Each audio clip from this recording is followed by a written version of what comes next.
Gràcies, senyor president. Senyor conseller, una té per costum ordenar-se la intervenció pensant que vostè serà lo suficientment sincer com per contestar que a vostè l'Ajuntament d'Alacant li ha ningunejat.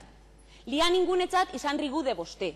I l'alcaldessa d'Alacant s'ha declarat insumissa a l'autoritat competent en matèria d'educació, perquè vostè a dia d'avui en la seva contestació sap el que ha fet? Declarar-se incompetent. És a dir, mos gastem els diners la Conselleria d'Educació en carregar un informe a una consultora que fan cates i fan medicions i fan totes aquestes coses que valen molt cares, perquè el següent serà preguntar-li exactament què ha costat, fins a l'últim cèntim.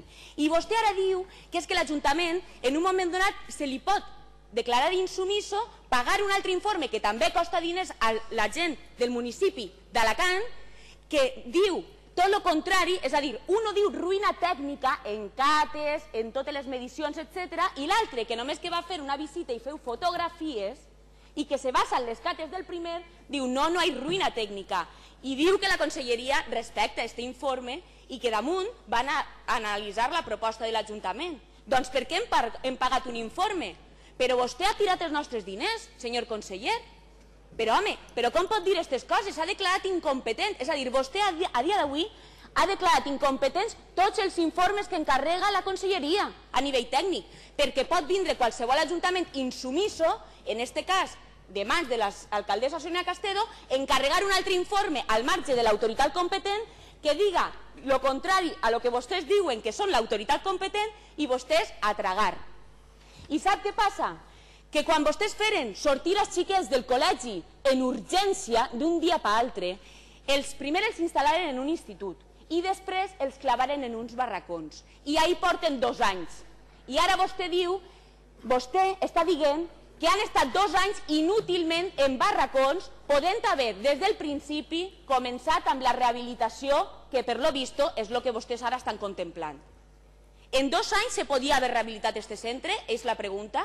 Mos haguérem estalviat 2 anys els xiquets en barracons i el cost d'almenys un dels informes, el seu, clar, perquè és el que no val, que vostè ara mateix ja tots els informes que tinguen vostès de la Conselleria que sàpiguen que no valen per res, demanen informes i que contradiguen i ja està. Mos podíem haver estalviat tot això?